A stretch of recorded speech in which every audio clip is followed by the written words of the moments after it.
So today we will start with the another important cell organelle, that is the mitochondria.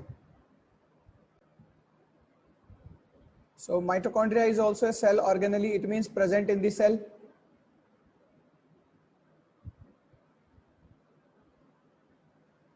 So it is also a cell organelle,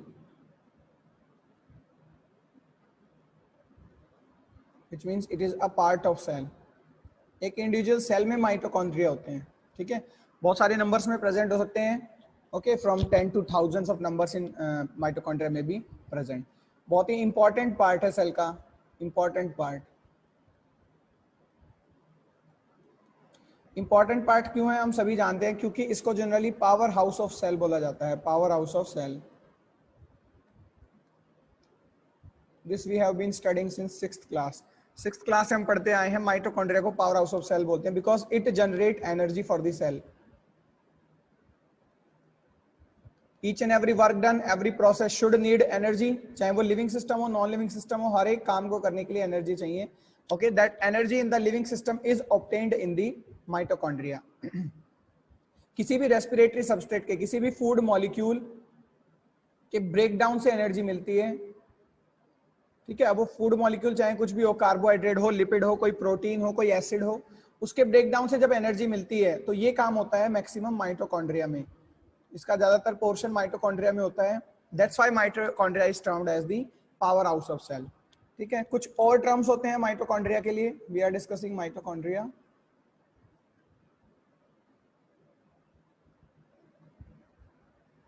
mitochondrion भी लिख सकते हैं, mitochondria. Okay, सो कुछ और terms होते हैं mitochondria को. प्लास्टोकॉन्ड्रिया भी बोला जाता है. माइटोकॉन्ड्रिया को प्लाज्मोसोम भी बोला जाता है, ठीक है, या पावर हाउस भी बोला जाता है.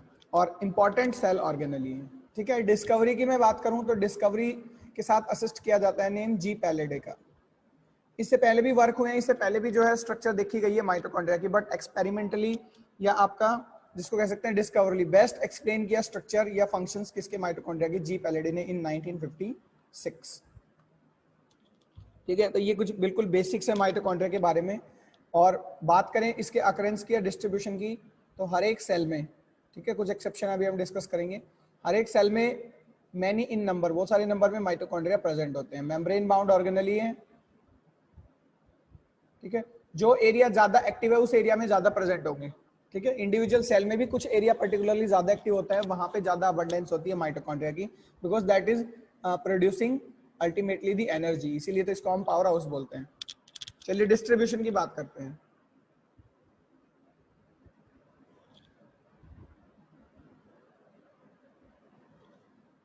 डिस्ट्रीब्यूशन की बात करें या कहां पे अकरेंस है, तो ये मिलता है सभी यूकैरियोटिक सेल्स में, all eukaryotic cell. Why eukaryotic only? Because it is a membrane bound organelle. Membrane bound organelle है जो कि जनरली एब्सेंट होती है, किसमें एब्सेंट होती है, प्रोकैरियोट्स में. ठीक है, वहां केवल राइबोसोम्स होते हैं, न्यूक्लियस नहीं है, कोई मेम्ब्रेन बाउंड ऑर्गेनेली नहीं होती. तो प्रोकैरियोट्स में तो ये एब्सेंट है, यूकैरियोटिक सेल्स में सभी में प्रेजेंट है, बट एक्सेप्शंस हैं कुछ. ठीक है, कुछ एक्सेप्शन है like mature RBC, mature red blood cells जो होती हैं उनके अंदर नहीं होता, एक्सेप्ट मैच्योर आरबीसी. ठीक है, उसके अलावा कुछ एनएरोबिक प्रोटोजोआ होते हैं. प्रोटोजोन्स जो होते हैं वो यूकैरियोटिक होते हैं भाई. ठीक है, बट कुछ ऐसे प्रोटोजोन हैं जो एनएरोबिक प्रोटोजोन है. ठीक है, उनके अंदर ये क्या होता है, एब्सेंट होता है, मैच्योर आरबीसी में, एनएरोबिक प्रोटोजोन्स में. उसके अलावा क्योंकि अब ये प्रोकैरियोट्स में तो है ही नहीं, तो साइनोबैक्टीरिया में भी एब्सेंट है, पीपीएलओ में भी एब्सेंट है. ओके, तो ये इसकी अकरेंस होती है. जहां पे अकर करता है वहां पे अकर करता है साइटोप्लाज्म में, ना कि कहीं और. ऐसा नहीं है कि न्यूक्लियस में है या कहीं और है, साइटोप्लाज्म में ही है. जनरली जो होती है इसकी आउटर मेम्ब्रेन एसोसिएटेड हो सकती है ईआर के साथ. ठीक है, एंडोप्लाज्मिक रेटिकुलम जो होती है, एंडोप्लाज्मिक रेटिकुलम के साथ इसकी आउटर मेम्ब्रेन एसोसिएटेड रह सकती है, या फ्रीली किसमें होते हैं, अबंडेंट होते हैं फ्रीली, या फ्लोट करते हैं किसके अंदर, साइटोप्लाज्म के अंदर. ठीक है, this is the occurrence. Generally किस एरिया को प्रिफर करते हैं? मोर एक्टिव एरिया, और वाइस वर्सा। हम कहेंगे जहां ज्यादा माइटोकॉन्ड्रिया वो ज्यादा एक्टिव है, या ज्यादा एक्टिव एरिया जहां पे अल्टीमेटली एनर्जी प्रोड्यूस हो रही है या जहां पे ज्यादा एनर्जी रिक्वायर है, वहां पे मोर अमाउंट होता है माइटोकॉन्ड्रिया का। ये विद इन वन सेल बात करें हम, यानी हर एक सेल में माइटोकॉन्ड्रिया है और हर एक सेल में मैनी इन नंबर है। Okay, present in many in number. वो नंबर क्या हो सकता है वो भी हम डिस्कस करेंगे अभी, ठीक है। Present in many in number. और जनरली आपका माइटोकॉन्ड्रिया जो होते हैं वो 100 से लेके और 5 लाख तक भी हो सकते हैं पर सेल,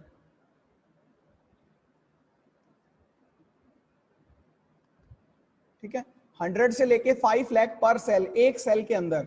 एक सेल के अंदर सेल का साइज ही देखिए कितना स्मॉल है, उसमें फिर माइटोकॉन्ड्रिया होंगे तो माइटोकॉन्ड्रिया का साइज और भी ज्यादा स्मॉल है।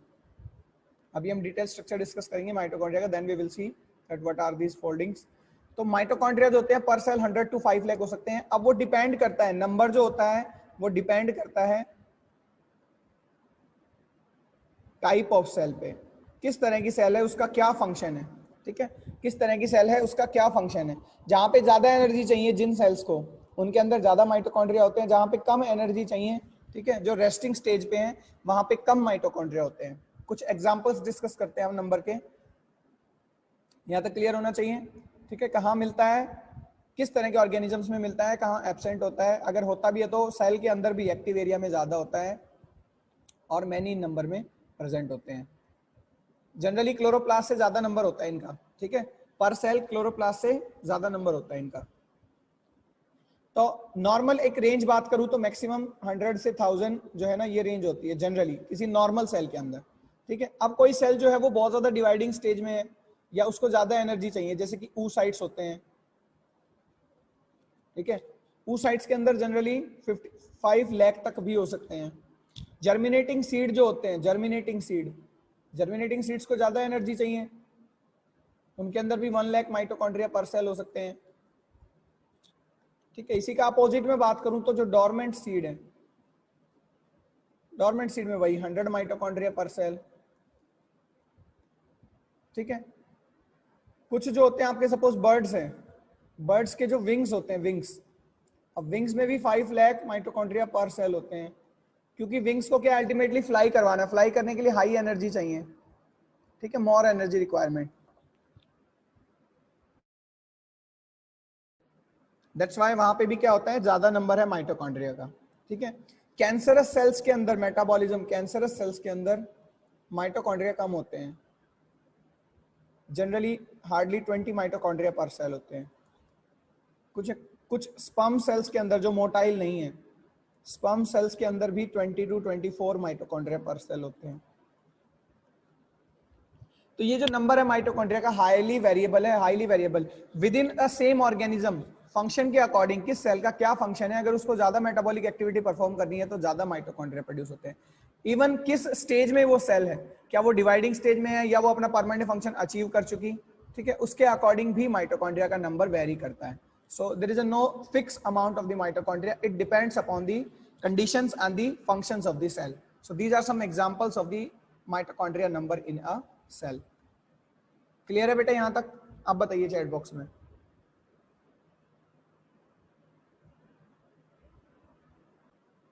Okay, that's good.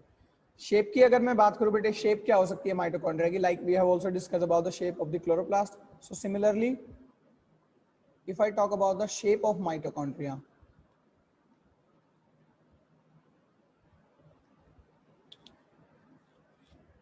So mitochondria generally क्या होते हैं, ओवल शेप तो होते हैं, ओवॉइड शेप या ओवल शेप, ठीक है, ओवल शेप होते हैं। ओवल शेप में स्लाइटली थिकनेस भी होगी, ठीक है। ओवल नहीं है तो डिस्क शेप होते हैं, इसमें हाइट नहीं होती, थिकनेस बहुत कम होती है, ठीक है। डिस्क और एक सिलेंडर में डिफरेंस होता है, this is one cylinder, this is disc. तो इसमें एक हाइट है पर्टिकुलरली, ये एक काइंड ऑफ सिलेंडर है, ठीक है। It is having, although it is having not too much height, okay, it is suppose this much height is there in this oval shape, but disc shape में height जो होती है, thickness जो होती है, वेरी वेरी नेग्लिजिबल और almost equal to 0, बहुत negligible होती है, बहुत कम हाइट होती है। तो ओवल शेप हो सकते हैं, डिस्क शेप हो सकते हैं, टेनिस रैकेट शेप हो सकते हैं,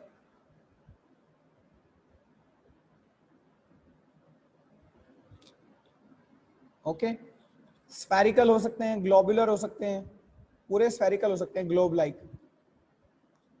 सो this could be some general shape. Okay, this could be some general shape. तो शेप जो होती है वो वेरी करती है. जनरली राउंड से ही रिलेटेड है, ओवल हो या ओवॉइड हो, डिस्क हो या ग्लोब हो, या स्फेरिकल हो या टेनिस रैकेट शेप हो. कलेक्टिवली सेल के सभी माइटोकॉन्ड्रिया को, collectively all of the mitochondria in a individual cell, all of mitochondria in one cell are called chondriosomes. ठीक है, कॉन्ड्रियोसोम्स, ये भी एक वर्ड आता है, आप ध्यान रखेंगे, 1 मार्क्स में आ सकता है. That what are chondriosomes? So collectively all of the mitochondria in a cell are called chondriosomes. Okay, so now we will discuss about the structure of the mitochondria.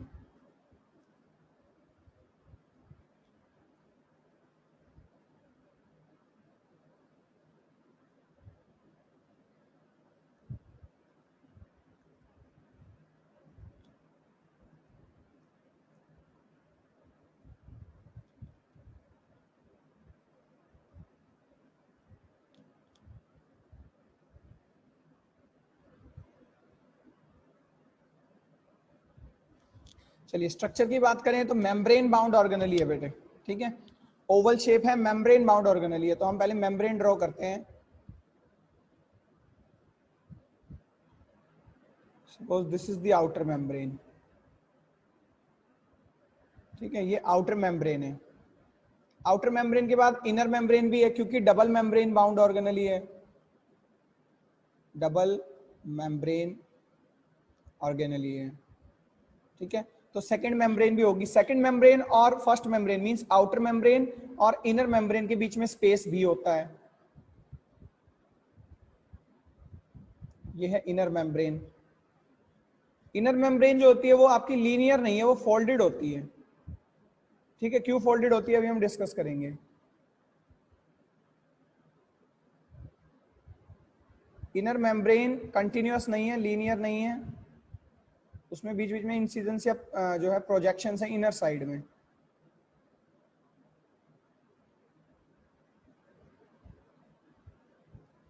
This is the inner membrane, this is outer membrane.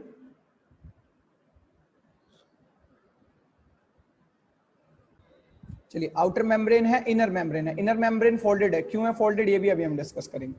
ठीक है, इसके अलावा जितना भी fluid है, ये जितना भी सारा फ्लूइड है अंदर, दिस जो इनर मेम्ब्रेन से अंदर जितना भी फ्लूइड है, ठीक है, लाइक सेल के फ्लूइड को साइटोप्लाज्म बोलते हैं, क्लोरोप्लास्ट के फ्लूइड को स्ट्रोमा बोलते हैं, इसी तरह से इसके फ्लूइड को बोलते हैं matrix. Matrix of the mitochondria. This is inner membrane. In between the outer and inner membrane, this space, somewhere it is more like this and somewhere it is like this. So this space is intermembrane space. इसका भी importance होता है mitochondria में. ठीक है, this is intermembrane space. अब ये भी एक सेमी ऑटोनॉमस ऑर्गेनेली है. अब हम जानते हैं सेमी ऑटोनॉमस क्या होते हैं. ठीक है, जो खुद के फंक्शंस को बहुत जो है मैक्सिमम फंक्शंस को खुद ही रेगुलेट कर लेते हैं. ठीक है, एक बैक्टीरिया की तरह हम कह सकते हैं. तो सेमी ऑटोनॉमस है तो इसके अंदर डीएनए भी है. ठीक है, सर्कुलर डीएनए होता है और लीनियर भी होता है, दोनों तरह के डीएनए होते हैं. जनरली एनिमल्स के अंदर सर्कुलर डीएनए होता है, प्लांट्स के अंदर लीनियर होता है. तो हम चलो ये एनिमल मान लेते हैं, ये सर्कुलर डीएनए है. ठीक है, लीनियर भी हो सकता है, मे ऑल्सो अकर्स लीनियर. तो इसका मतलब इसके अंदर डीएनए भी होते हैं. ठीक है, कुछ स्टोरेज ग्रैन्यूल्स भी होते हैं, कुछ ग्रैन्यूल्स भी होते हैं. ठीक है, इसके अलावा राइबोसोम्स होते हैं मैट्रिक्स में. राइबोसोम कैसे होते हैं? 70S टाइप के, जो बैक्टीरिया में मिलते हैं या प्रोकैरियोट्स में मिलते हैं.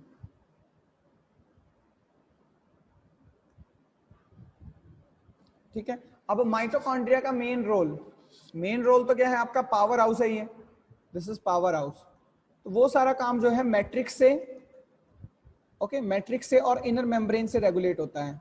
जो जितना भी पावर हाउस का काम है, जो एनर्जी प्रोडक्शन का काम है, वो मैट्रिक्स से और इनर मेम्ब्रेन से क्या होता है? लिंक्ड होता है. तो मैट्रिक्स के अंदर उस एनर्जी प्रोडक्शन के काम के लिए, सेलुलर रेस्पिरेशन के लिए एंजाइम्स भी होते हैं, ठीक है, एंजाइम्स भी होते हैं। इनर मेम्ब्रेन फोल्डेड क्यों है, अब इसकी बात करते हैं हम। इनर मेम्ब्रेन क्यों फोल्डेड है? देखिए, अगर ये एक लीनियर कोई जो है मेम्ब्रेन है, मैं आपसे कहूं कि इसके ऊपर कुछ प्रोटीन्स हैं जो हेल्प करेंगे एनर्जी बनाने में, प्रोटीन्स हैं और एटीपी मोटर है, एक मोटर है जो एटीपी बनाती है, एक मोटर है जो एटीपी बनाती है और कुछ प्रोटीन्स हैं, ठीक है, इस मेम्ब्रेन पे, फिर एटीपी मोटर है, फिर कुछ प्रोटीन्स हैं, फिर एटीपी मोटर है, ठीक है।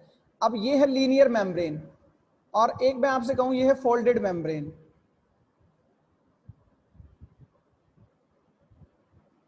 ठीक है, अब यहां पे हम देखिए एटीपी मोटर बनाते हैं, तो क्या पेरिफेरल एरिया ज्यादा अवेलेबल नहीं है अगर फोल्डेड है तो? पेरिफेरल एरिया जो होता है जिसको हम क्या बोलते हैं, पेरिफेरिया, परिधि बोलते हैं जिसको हम, ठीक है। तो क्या पेरिफेरल एरिया, सरकमफेरेंस, जो फोल्डिंग्स है उसका ज्यादा है या इसका ज्यादा है? 1 का ज्यादा है, 2 का ज्यादा है?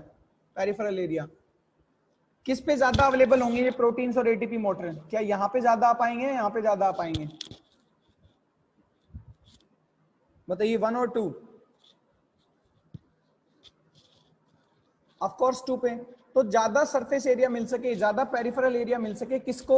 एटीपी मोटर्स को और इन प्रोटॉन्स, इन प्रोटीन्स को जो एनर्जी प्रोड्यूस करते हैं। तो अगर ये चीजें ज्यादा है, इसका मतलब ज्यादा एनर्जी प्रोड्यूस करेंगे, तो इसीलिए नेचुरली, क्योंकि ये चीजें इनर मेम्ब्रेन में प्रेजेंट है, ये प्रोटॉन्स, ये प्रोटीन्स और एटीपी मोटर, ठीक है। एटीपी मोटर में भी 2 पार्ट होते हैं, अभी डिटेल में डिस्कस करेंगे। एटीपी मोटर में एक होता है हेड, एक होती है टेल, पहले हम बताएंगे टेल, और एक होता है हेड। हेड होता है मैट्रिक्स के अंदर, ठीक है, ये सभी इनर मेम्ब्रेन है, ये इनके हेड है, हेड है मैट्रिक्स के अंदर, और ये एटीपी मोटर की टेल है जो कि इनर खुद मेम्ब्रेन में है। खुद इनर मेम्ब्रेन में तो क्या है, टेल और हेड है मैट्रिक्स में, ठीक है। ये सारी एटीपी मोटर है, एक इंडिविजुअल एटीपी मोटर में ड्रॉ करता हूं ब्लैक कलर से। देखिए ये है एटीपी मोटर, ये उसकी टेल है और ये उसका हेड है मैट्रिक्स के अंदर, ठीक है। यहाँ पे भी ये उसकी टेल है बेटा इनर मेम्ब्रेन में, और ये उसका हेड है। तो इस तरह से ज्यादा एटीपी मोटर आ सके, इसी वजह से इनर मेम्ब्रेन फोल्डेड होती है, और इनर मेम्ब्रेन को बोलते हैं बेटा Christie,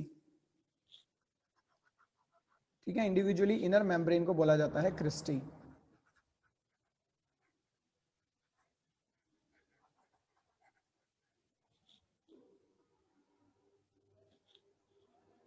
inner membrane is called cristae और क्रस्ट, ठीक है, क्रस्ट भी बोला जाता है या क्रिस्टी बोला जाता है। सो inner membrane is folded, outer membrane is linear. Outer membrane जो होती है स्मूथ होती है, लीनियर होती है, उसमें कोई फोल्डिंग्स नहीं है क्योंकि वहां प्रोटीन प्रेजेंट नहीं है, ठीक है। किसको प्रोड्यूस करने के लिए? आपके एनर्जी प्रोड्यूस करने के लिए। तो जल्दी से हम एक बार डिस्कस करते हैं सिंपली जो पार्ट्स हैं। Ribosome are only 70S type, no need to explain, ठीक है। राइबोसोम के अलावा क्या है? राइबोसोम है, डीएनए है, ठीक है। आउटर मेम्ब्रेन है, आउटर मेम्ब्रेन जो होती है, आउटर मेम्ब्रेन सेलेक्टिवली परमिएबल नहीं है, ये वेट के अकॉर्डिंग चलती है, प्रोटीन्स का या एंजाइम्स का या मॉलिक्यूल्स का वेट डाल्टन में मेजर करते हैं। तो 5000 डाल्टन से जितने भी लेस मॉलिक्यूल हैं, ठीक है, उन सब के लिए फुली परमिएबल है, उन सब के लिए ये फुली परमिएबल है। जबकि इनर मेम्ब्रेन बहुत स्मार्ट है, इसके अंदर बहुत सारे एंजाइम्स है, बहुत सारे प्रोटीन्स हैं, ठीक है, तो ये सेलेक्टिवली परमिएबल है। ओके, तो आउटर मेम्ब्रेन क्या है, केवल मॉलिक्यूल्स का वेट देख के जो है उसके लिए परमिएबल है, सेलेक्टिवली परमिएबल नहीं है। 5000 डाल्टन से नीचे चाहे आयनिक पार्टिकल्स हो, चाहे कुछ भी पार्टिकल हो, चाहे साइज उनका लार्ज हो, उनके लिए फुली परमिएबल रहेगी।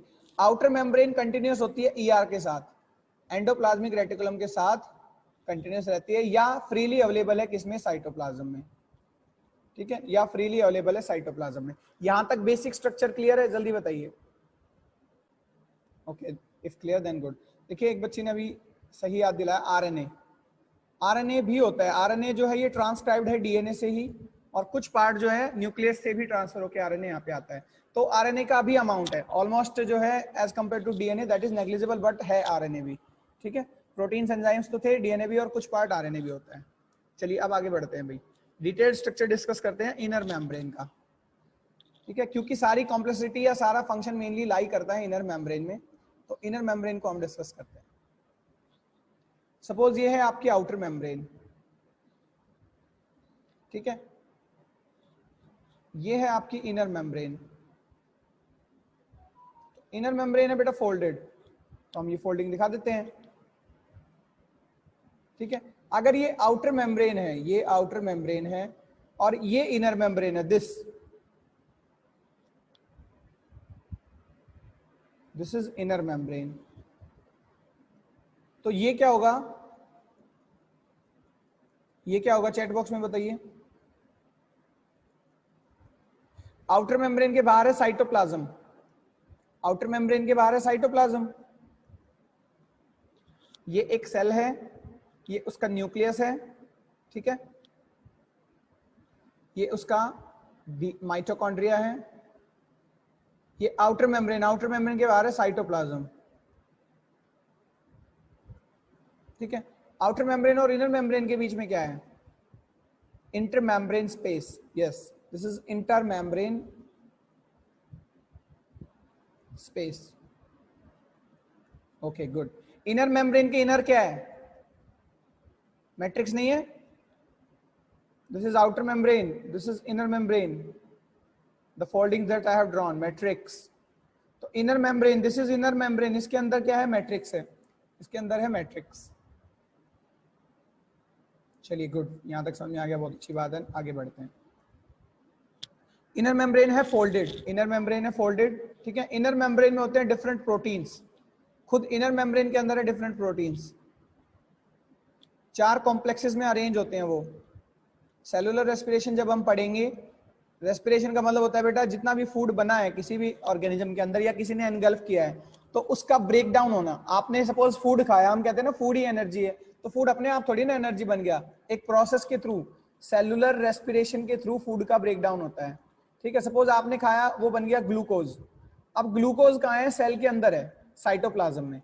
ग्लूकोज का ब्रेक डाउन होता है साइटोप्लाज्म में ही, पायरुविक एसिड में। ठीक है, ये पायरुविक एसिड एंटर कर जाता है बेटा माइटोकॉन्ड्रिया में। तो पहला स्टेप ग्लूकोज का जो ब्रेक डाउन है वो होता है ग्लाइकोलिसिस। ये कहाँ हुआ, ये साइटोप्लाज्म में हुआ, माइटोकॉन्ड्रिया का कोई रोल नहीं है। बट पायरुविक एसिड से एनर्जी नहीं मिल गई, अभी भी पायरुविक एसिड के अंदर एनर्जी है, वो आया माइटोकॉन्ड्रिया में। ठीक है, अब पायरुविक एसिड का डीकार्बोक्सिलेशन होता है, एसिटाइल कोए बनता है। ये रेस्पिरेशन आपको पढ़ना नहीं है, मैं आपको केवल स्टेप्स बता रहा हूँ माइटोकॉन्ड्रिया में होता क्या है। एसिटाइल कोए की फिर एक होती है साइकिल, पर्टिकुलर क्रैब साइकिल। ठीक है, ये सारा काम हो रहा है मैट्रिक्स ऑफ माइटोकॉन्ड्रिया में। अब जो पायरुविक एसिड है वो माइटोकॉन्ड्रिया में एंटर कर चुका, यहाँ पे हुई क्रैब साइकिल, तो यहाँ पे एनर्जी के चेक बनते हैं NADH2 FADH2। ठीक है, फिर ये एनर्जी चेक मैट्रिक्स से बाहर निकल के, माइटोकॉन्ड्रिया की जो मैट्रिक्स है उससे बाहर निकल के इनर मेम्ब्रेन में जाते हैं। इनर मेम्ब्रेन में ये कैश हो जाते हैं प्रोटॉन्स में। ठीक है, ये डीप्रोटोनेटेड हो जाते हैं, इनके इलेक्ट्रॉन्स एक्सेप्ट कर लेती है ऑक्सीजन और वाटर बना लेती है। ठीक है, ऑक्सीजन जो होता है रॉ मटेरियल होता है रेस्पिरेशन में। अब ये जो प्रोटॉन्स आ गए इंटर मेम्ब्रेन स्पेस में, ठीक है, ये प्रोटॉन्स एटीपी मोटर के थ्रू, जस्ट अभी मैंने बताया एटीपी मोटर भी कहाँ होती है, इनर मेम्ब्रेन में, उसके थ्रू जब पास होते हैं तो एटीपी बन जाता है। यानी एटीपी कहाँ बन गया फाइनली, माइटोकॉन्ड्रिया में। 3 काम माइटोकॉन्ड्रिया में हुए, Krebs cycle, electron transport chain जिसमें ये प्रोटॉन्स बने, और खुद प्रोटॉन से एटीपी बना, ऑक्सीडेटिव फॉस्फोराइलेशन। तो ज्यादातर काम एनर्जी बनने का कहाँ होता है, माइटोकॉन्ड्रिया में, इसीलिए इसको power house of the cell बोलते हैं। ठीक है, तो हम वही लोकेशन, वही इनर मेम्ब्रेन हम पढ़ रहे हैं। ठीक है, कि उस इनर मेम्ब्रेन में है क्या, क्योंकि अब हम पढ़ रहे हैं cellular biology, not we are studying the biochemistry और द प्लांट फिजियोलॉजी। वो हम वहां पे डिस्कस करेंगे सारा डिटेल मैकेनिज्म कैसे ETC होती है। ठीक है, तो उसके जो कंपोनेंट्स हैं, लाइक आपका ऑक्सीसोम्स या आपका एटीपी मोटर या आपके प्रोटीन्स, वो हम डिस्कस कर रहे हैं। तो 4 कॉम्प्लेक्सेस में जो है अरेंज है।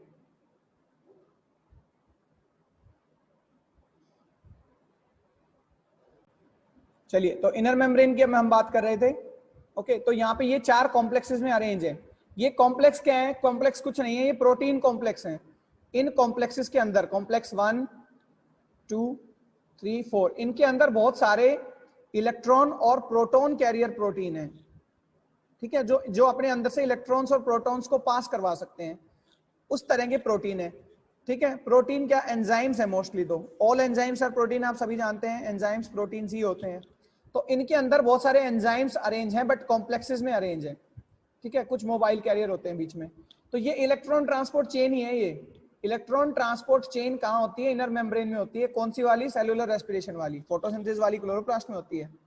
मैंने अभी बताया था मैट्रिक्स से, मैट्रिक्स में क्रैब साइकिल हुई, NADH2 और FADH2 वो आते हैं इनर मेम्ब्रेन में और इसके थ्रू पास होते हैं। तो हम इनर मेम्ब्रेन का स्ट्रक्चर पढ़ रहे हैं, हम बता रहे हैं इसके अंदर क्या है, एंजाइम्स हैं। कौन से एंजाइम है जो सेलुलर रेस्पिरेशन में हेल्प करते हैं या इलेक्ट्रॉन ट्रांसपोर्ट चेन में हेल्प करते हैं, वन थिंग। सेकेंड थिंग और क्या है भाई इनर मेम्ब्रेन के अंदर, सेकेंड थिंग है जो एटीपी प्रोड्यूस करती है, मेन चीज, दैट इज एटीपी मोटर।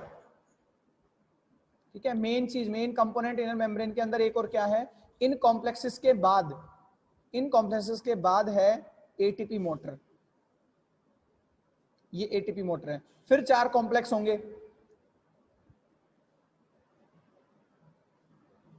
4, फिर एटीपी मोटर होगी। ठीक है, एंड सो ऑन, इसी तरह से फिर 4 कॉम्प्लेक्स होंगे, फिर एटीपी मोटर होगी। तो देखिए एक माइटोकॉन्ड्रिया में इतनी ज्यादा फोल्डिंग्स हैं, इतनी ज्यादा फोल्डिंग्स है, कितनी ज्यादा कि एक माइटोकॉन्ड्रिया में 10 to the power 4 to 10 to power 5 ATP motor होती हैं पर सेल, एटीपी मोटर पर माइटोकॉन्ड्रिया। यानी कि एक माइटोकॉन्ड्रिया में, इनर मेम्ब्रेन में, ठीक है, 10 टू पावर 4, 10,000 से 1,00,000 तक मोटर्स हो सकती हैं। यानी देखिए कितनी मोटर्स होंगी, कितनी ज्यादा। अच्छा, अगर 1,00,000 मोटर हैं तो कॉम्प्लेक्स कितने हो गए, कॉम्प्लेक्स कितने हो गए, 4 लाख कॉम्प्लेक्स, 4 गुना है ना ये तो सोचिए इनर मेम्ब्रेन इसलिए फोल्डेड है ताकि ज्यादा से ज्यादा एटीपी मोटर आ सके। Nature's smallest biological motor, natural smallest biological motor होती है ये क्या, ये ATP motor.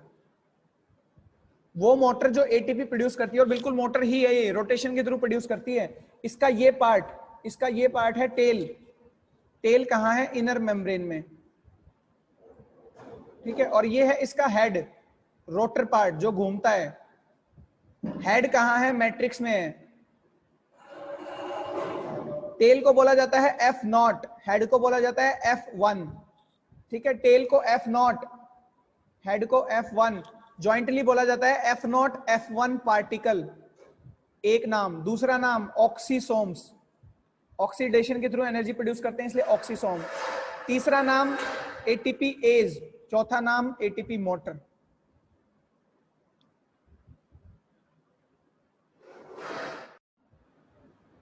Okay, so we were discussing the structure and particularly the structure of inner membrane. Inner membrane में होती हैं फोल्डिंग्स। ठीक है, इन फोल्डिंग्स में कॉम्प्लेक्स होते हैं। ये कॉम्प्लेक्स क्या है, इन कॉम्प्लेक्स के अंदर एंजाइम्स हैं, जैसे FAD है।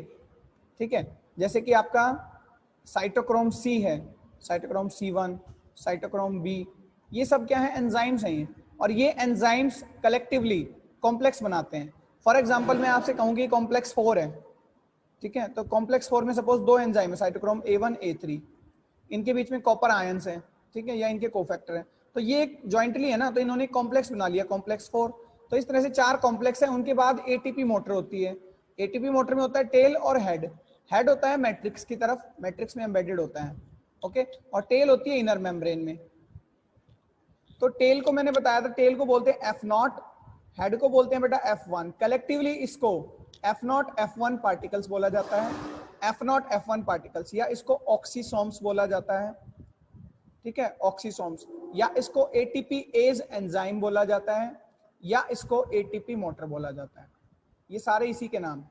ठीक है, एटीपी मोटर बोल क्यों रहे हैं, क्योंकि ये एक मोटर ही है, ये इसका रोटर पार्ट है। मोटर में देखिए क्या होता है, एक फैन होता है, रोटर पार्ट जो घूमता है।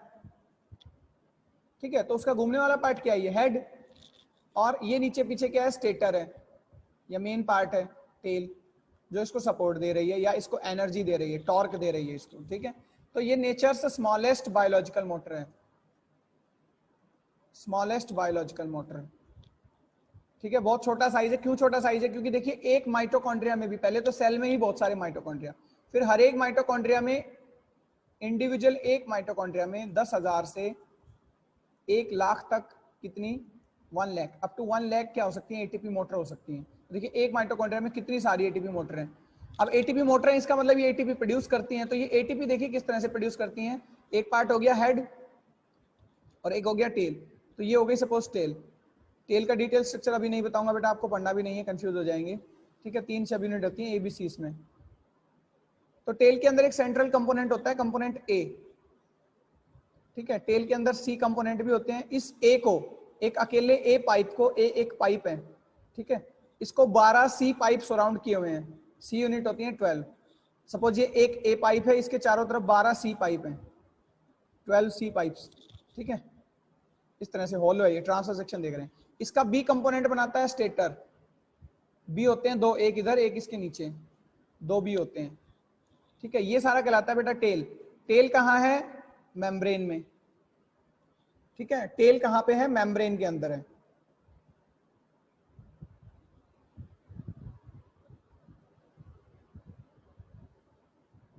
ओके, अब बात करते हैं हेड की। हेड कहाँ पे है? मैट्रिक्स की तरफ। ठीक है, हेड में देखिए क्या होता है, इस तरह से यूनिट्स होती हैं और ये फैन है हेड में, अल्फा बीटा यूनिट्स का बना हुआ है। 3 अल्फा होते हैं, 3 बीटा होते हैं। ठीक है, एक बीटा इसके पीछे है। तो ये जो है इन्होंने फैन बनाया हुआ है, 3 अल्फा इस तरह से। ट्रांसफर सेक्शन में अगर हम देखें तो सपोज इस तरह से 3 अल्फा 3 बीटा। ठीक है, ये एक तरह का फैन है। अब ये फैन जब घूमेगा, ये जब घूमेगा तो एडीपी और पीआई को मिक्स करके, एडेनोसिन डायोस फॉस्फेट और इनऑर्गेनिक फॉस्फेट को मिक्स करके एटीपी, एडेनोसिन ट्रायोज फॉस्फेट बनाता है। तो देखिए ये पूरी मोटर है, ये यहां से यहां तक, जिसके 2 पार्ट हैं, हेड और टेल। ये पूरा कंपोनेंट कहां पे है? ये पूरी मोटर F0 F1 ये कहां पे है? इनर मेम्ब्रेन ऑफ माइटोकॉन्ड्रिया में है। क्योंकि इसका होल्डिंग पार्ट टेल कहां है? इनर मेम्ब्रेन में। ये इनर मेम्ब्रेन है बेटा। इनर मेम्ब्रेन के बाहर क्या है? इंटर मेम्ब्रेन स्पेस, और उसके बाद आउटर मेम्ब्रेन। इसी तरह से अंदर क्या है? मैट्रिक्स। तो इसका घूमने वाला पार्ट मैट्रिक्स में, इसका मतलब एटीपी बनेंगे कहां? मैट्रिक्स में। मैट्रिक्स में मर्ज किया जाएगा एडीपी और पीआई को टू फॉर्म दी एटीपी। इस तरह से एटीपी बनाता है देखिए माइटोकॉन्ड्रिया फाइनली। इस मोटर को घूमने के लिए सोर्स क्या चाहिए? प्रोटॉन्स चाहिए। ठीक है, तो जब हम सेलुलर रेस्पिरेशन पढ़ते हैं वहां पे आता है कि प्रोटॉन्स मिलते हैं इलेक्ट्रॉन ट्रांसपोर्ट चेन से। ठीक है, इलेक्ट्रॉन ट्रांसपोर्ट चेन से प्रोटॉन्स कैसे मिल जाते हैं? क्योंकि क्रैब साइकिल में बने थे NADH2 और FADH2। जब इनका ऑक्सीडेशन होता है तो ये प्रोटॉन्स रिलीज कर देते हैं। तो ये पूरा एक स्टेप वाइज प्रोसेस है। सेलुलर बायोलॉजी के पॉइंट ऑफ व्यू से हम बात करें तो हमने पढ़ा है एटीपी मोटर होते हैं इनर मेम्ब्रेन में, और बहुत सारे एंजाइम्स होते हैं जो सेलुलर रेस्पिरेशन के लिए रिस्पॉन्सिबल है। कहाँ पे? इनर मेम्ब्रेन में। ठीक है, तो इस तरह से हमारा स्ट्रक्चर क्लियर है। माइटोकॉन्ड्रिया का स्ट्रक्चर हमारा क्लियर है कि आउटर मेम्ब्रेन है, इनर मेम्ब्रेन है। ठीक है, इनर मेम्ब्रेन में क्या है अब हम डिटेल में डिस्कस कर चुके हैं। इंटर मेम्ब्रेन स्पेस है, राइबोसोम्स होते हैं 70S टाइप के, डीएनए है, सर्कुलर होता है एनिमल्स में, लीनियर होता है प्लांट्स में। ठीक है, उसके अलावा बहुत सारे एंजाइम्स हैं मैट्रिक्स में। वो एंजाइम्स जो मैट्रिक्स में जितने भी फंक्शन होंगे उनके लिए रिस्पॉन्सिबल हो, जैसे कि Krebs cycle. Krebs cycle matrix में होती है। ठीक है, अब क्रेब साइकिल में जितने भी एंजाइम चाहिए, जैसे सक्सिनेट डिहाइड्रोजिनेज, ठीक है, मैलेट डिहाइड्रोजिनेज। आप ये नहीं सोचते सर पता नहीं क्या बता रहे हैं, इतना सा कॉम्प्लेक्स हमें तो याद नहीं है। ऑल्दो आपको याद होना चाहिए, आप अभी 10+2 करके आए हैं, नीट प्रिपरेशन भी करी है आपने, आपको पता होना चाहिए सेलुलर रेस्पिरेशन, फूड का ब्रेकडाउन माइटोकॉन्ड्रिया में होता है, वहां पे ये सब एंजाइम है क्रेब साइकिल की। बट आप जनरली याद भी रख सकते हैं cell biology point of view से भी कि सर ये एंजाइम्स हैं जो मैट्रिक्स में है, या आप सिंपली ये भी बोल सकते हैं कि क्रेब साइकिल के एंजाइम कहाँ पे है? मैट्रिक्स में है। ठीक है, अब इलेक्ट्रॉन ट्रांसपोर्ट चेन में जो एंजाइम्स चाहिए, सपोज आपको चाहिए साइटोक्रोम रिडक्टेज, ये चाहिए इलेक्ट्रॉन ट्रांसपोर्ट चेन में। तो इलेक्ट्रॉन ट्रांसपोर्ट चेन कहाँ होगी? सारे इलेक्ट्रॉन ट्रांसपोर्टर्स कहाँ हैं? जस्ट अभी मैंने बताया, इलेक्ट्रॉन और प्रोटॉन कैरियर प्रोटीन्स कहाँ हैं? इनर मेम्ब्रेन में। तो कुछ एंजाइम इनर मेम्ब्रेन में भी हैं, ठीक है, जो आपका इलेक्ट्रॉन ट्रांसपोर्ट चेन में रिस्पॉन्सिबल है। ऑक्सीडेटिव फॉस्फोराइलेशन, एटीपी बनना, एटीपी मोटर से एटीपी बनना, इसके एंजाइम्स, इसके एंजाइम क्या है? एटीपीएज। खुद एटीपी मोटर एक एंजाइम है, एक प्रोटीन है। ठीक है, तो वो मोटर कहाँ है? वो भी इनर मेम्ब्रेन में है। तो ये कंपोजिशन है कि क्या होता है मैट्रिक्स के अंदर, क्या होता है इनर मेम्ब्रेन के अंदर। ठीक है, so this was the detailed structure of the mitochondria. अगर मैं लेंथ की और बात करूं, एक डाटा और बता देता हूं मैं आपको। जो एटीपी मोटर होती है ना, हेड प्लस टेल, दोनों कंपोनेंट मिलके 150 एंगस्ट्रॉम लॉन्ग होते हैं। ठीक है, और रेडियस होती है जनरली 80 एंगस्ट्रॉम। ठीक है, उस एटीपी मोटर की एटीपी मोटर की रेडियस है 80 एंगस्ट्रॉम दोनों कंपोनेंट्स की, और लेंथ है 150 एंगस्ट्रॉम, ये भी ध्यान रखेंगे आप। So this was the detailed structure of the mitochondria.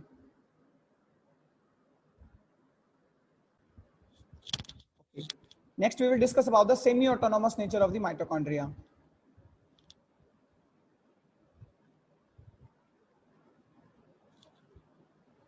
See, since we have studied the chloroplast, so we know that what is a semi-autonomous body. Autonomous body वो होते हैं जो खुद को खुद गवर्न कर सकते हैं, इंडिपेंडेंट होते हैं, किसी और की जरूरत नहीं होती।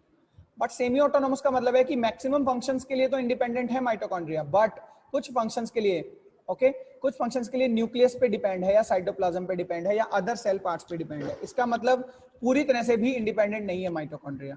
क्यों है इसका रीजन वही है। सिमिलरली ये भी माना जाता है कि कभी माइटोकॉन्ड्रिया भी क्लोरोप्लास्ट की तरह कभी इंडिविजुअल प्रोकैरियोटिक बैक्टीरिया रहे होंगे या ऑर्गेनिजम्स रहे होंगे।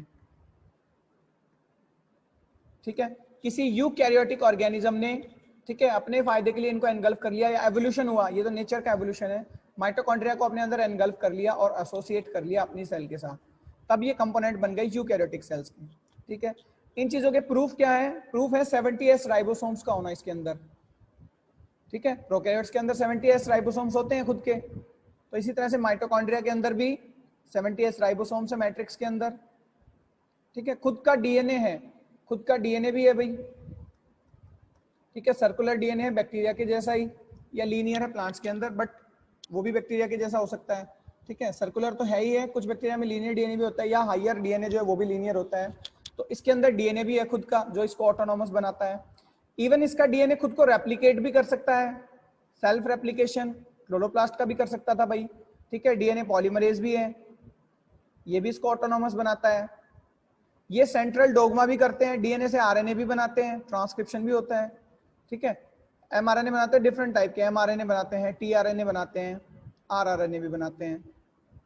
आरएनए से प्रोटीन भी बनाए जाते हैं, इवन कुछ एंजाइम्स, क्योंकि माइटोकॉन्ड्रिया पावर हाउस है तो बहुत सारे एंजाइम्स है इसके अंदर, जस्ट वी हैव डिस्कस्ड। तो कुछ एंजाइम्स क्या है? प्रोटीन्स है ना, तो कुछ एंजाइम अपने खुद बनाता है mitochondria self, without depending upon the other. ठीक है, अब इतना सब कुछ है तो ऑटोनॉमस ही हो जाता, बट सेमी ऑटोनॉमस क्यों है? क्योंकि जब प्रोटीन सिंथेसिस वो कर रहा है तो हो सकता है कुछ एंजाइम तो इंडिपेंडेंटली बना लिए, बट मैक्सिमम प्रोटीन जो वो बना रहा है वो under the control of nucleus बनाता है। यानी एंजाइम्स कहां से आते हैं? न्यूक्लियस से आते हैं, प्रोटीन बनाने के लिए, फंक्शनल यूनिट बनाने के लिए। ठीक है, एंजाइम्स भी प्रोटीन से उनको बनाने के लिए मैक्सिमम को न्यूक्लियर कंट्रोल रहता है, कुछ को वो खुद भी बना लेता है। तो इसी वजह से पूरी तरह से ऑटोनॉमस नहीं है, बहुत सारी चीजों के लिए डिपेंड है न्यूक्लियस पे। बेशक ब्रेक डाउन कर रहा है किसी भी फूड सबस्ट्रेट का, चाहे लिपिड हो चाहे कार्बोहाइड्रेट हो, बट ग्लूकोज इसके पास खुद के पास थोड़ी है। ग्लूकोज या लिपिड्स इसके पास ट्रांसपोर्ट होते हैं, आते हैं साइटोप्लाज्म से, फिर आगे चाहे पे यहाँ पे क्रैब साइकिल हो, इलेक्ट्रॉन ट्रांसपोर्ट चेन हो, बट ये इनडायरेक्टली डिपेंडेंट है चीजों पे। ठीक है, या डायरेक्टली डिपेंडेंट है, इसी वजह से ये सेमी ऑटोनॉमस है, ना कि completely autonomous. So the nature of the mitochondria is also semi autonomous along with the chloroplast। दोनों ही जो होते हैं सेमी ऑटोनॉमस होते हैं। क्यों होते हैं, क्या होते हैं, ये मैं आपको अच्छी तरह से एक्सप्लेन कर चुका हूं। So that should be clear to you that what is a semi autonomous body in a cell.